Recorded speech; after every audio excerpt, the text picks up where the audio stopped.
इनकलाब जिंदाबाद। होश में आओ, होश में आओ। केंद्र सरकार होश में आओ, होश में आओ, होश में आओ। केंद्र सरकार होश में आओ, होश में आओ। बड़े कर्मचारी से जो टकराएगा मांगे दोगे काम करेंगे, नहीं तो चक्का जाम करेंगे, मांगे दोगे काम करेंगे, नहीं तो चक्का जाम करेंगे। इनकलाब जिंदाबाद। जिंदाबाद, जिंदाबाद। नमस्कार, मैं हूँ अदिति और आप देख रहे हैं SRF न्यूज़। आज हम लोग मौजूद हैं यहाँ आंगनबाड़ी कर्मचारी लोग धरना पर बैठे हैं। आइए बात करते हैं उनसे। आप लोग क्यों बैठे हैं? हम लोग अपने 8 महीने का मानदेय को लेकर बैठे हुए हैं और 5 मांग सूत्री भी हम लोगों का। हम लोग 5 साल से आंगनबाड़ी में कार्यरत हैं।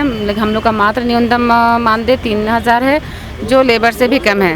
100 रुपया पर डे मिलता है। उस हिसाब से हम लोगों का रोज़गार चलना बहुत मुश्किल है। बच्चों का पढ़ाई लिखाई भी इसी से हो रहा है। बहुत सारे पोषण सखी ऐसे हैं जिसका घर चल रहा है, वो भुखमरी के कगार में है। 3000 मानदेय है और वो भी सरकार हम लोगों को नहीं दे रही है 8 महीने से।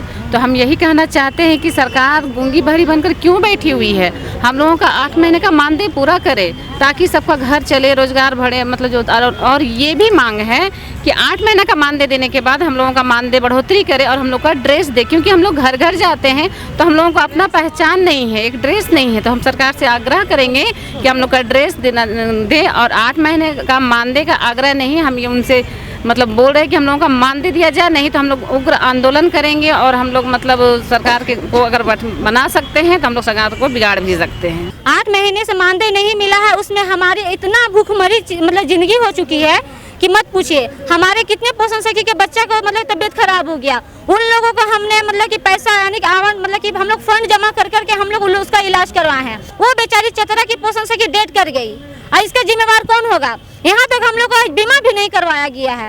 हम लोग को समझिए कि कोरोना काल में बिना सेफ्टी के, बिना मास्क के हम लोग काम किए हैं फील्ड में, फिर भी हम लोग को कोई सुनवाई नहीं है। आज हम लोग को किसी तरह से कुछ हो भी जाता तो उसका जिम्मेवार कौन होता? हमारे राज्य सरकार और केंद्र सरकार से हमें पूछना है कि आज वो लोग दो नीति क्यों कर रहे हैं। हम सभी पोषण सखियों को ग्रेजुएशन के लेवल से बहाली किए हैं, उसके बाद में भी हम लोग को समझिए कि एकदम नीचा दर्जा दिया जा रहा है कि अगर 20 दिन के अंदर हम लोग को मानदेय बकाया नहीं दिया जाता है तो हम सभी पोषण सखियों 6 जिला की उग्र होकर यहीं पर हम लोग धरना प्रदर्शन करेंगे और अनिश्चित काल हम लोग भूख हड़ताल करेंगे। और प्लस में अगर वो भी नहीं हुआ तो हम लोग यहीं पर आत्महत्या करने का हम लोग निर्णय ले लेंगे।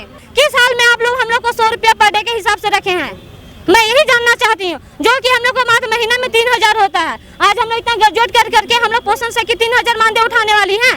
हम लोग को बरगला कर हम लोग को ये जॉब को ये किया गया है कि हम लोग पोषण सखी हैं कि क्या है। यहाँ तक वाउचर में हम लोग को नाम भी नहीं आता है। हम लोग से सारा कार्य करवा लिया जाता है और प्लस में सेविका सहायिका का नाम आता है, उसमें पोषण सखी का रिकॉर्ड जाता ही नहीं है।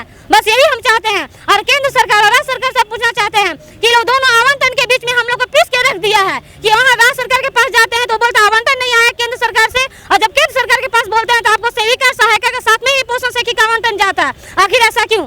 दो नीति क्यों करते हैं? हम सभी के मानदेय तो हम रिटर्न करें और नहीं तो फिर हम लोग बाध्य होंगे। झारखंड सरकार केवल आंगनबाड़ी कर्मचारी में 3 बहनें हैं, सेविका, सहायिका और पोषण सखी, लेकिन उनमें से केवल सेविका और सहायिका का मानदेय आया है और हम लोगों का पोषण सखी का मानदेय नहीं आया, जो कि 7 महीने से बकाया है और 8वां महीना चल रहा है। उसके बावजूद भी सरकार के कान पे जू तक नहीं रेंग रहा है कि इन लोगों का मानदेय भुगतान किया जाए। पोषण सखी को मार्च 2021 से अभी अक्टूबर यानी 8 महीना होने वाला है, बीत चुका है और अभी तक हम लोग का मानदेय विभाग में निलंबित है, जिसके कारण बहुत प्रकार की समस्या पोषण सखी के जीवन में आया है। कोविड जैसे महामारी में पोषण सखी जी जान से कार्य किया है। एक भी पोषण सखी ऐसा नहीं कि विभाग द्वारा दिया गया काम को संपन्न नहीं किया हो। अब देखा जाए तो 2020 में जब बाहर से मजदूर आते थे उसको चिन्हित करके क्वारंटाइन सेंटर में लेके जाना, सारा काम किया है पोषण सखी ने। इतना तक कि जो सरकार पोषण सखी का बीमा तक नहीं कराया है। सेविका का, सहायिका का, ANM का 50 लाख का बीमा है कोविड काल में अगर दुर्घटनावश कुछ हो जाए तो, लेकिन पोषण सखी जी जान हथेली में रह के काम की है। उसका ना बीमा है और ना कुछ उन्हें सुरक्षा सरकार प्रदान किया है। अगर कोरोना काल में कुछ हो जाता तो क्या सरकार पोषण सखी का परिवार का दायित्व ले लेता?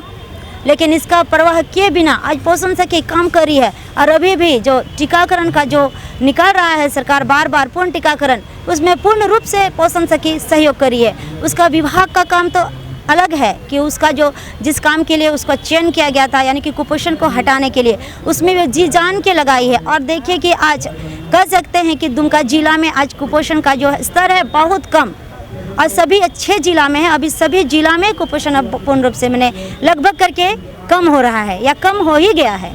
और देखिए इसके अलावा पोषण सखी को एक नया काम दिया गया है कि आप एनीमिक गर्भवती महिला को चिन्हित कीजिए, उनका ANC रिपोर्ट दीजिए, जांच के लिए लेके जाइए, ताकि कोई भी गर्भवती एनीमिक ना हो, क्योंकि कुपोषण का शुरुआत महिला गर्भवती महिला से ही होती है। अगर शिशु पेट में कुपोषित हो जाए तो बच्चा पैदा होते ही कुपोषण का शिकार हो जाता है। इस कार्य में भी पोषण सखी ने जी जान से काम किया है। हम सरकार से रिक्वेस्ट करना चाहते हैं कि क्या वो जानते नहीं हैं कि मेरा आंगनवाड़ी कर्मचारी है जो 3 दीदी काम करती है, सेविका, सहायिका और पोषण सखी। सेविका सहायिका का मानदेय आप मंथली दे रहे हैं, क्या पोषण सखी आप भूल गए? पोषण सखी को आज पोषण सखी काम नहीं कर रही है क्या? अब भी पोषण सखी मानदेय नहीं मिल रहा है, फिर भी वो जी जान से काम में लगे हुए है। क्या सरकार क्यों पोषण सखी के साथ सौतेलापन का व्यवहार कर रहा है?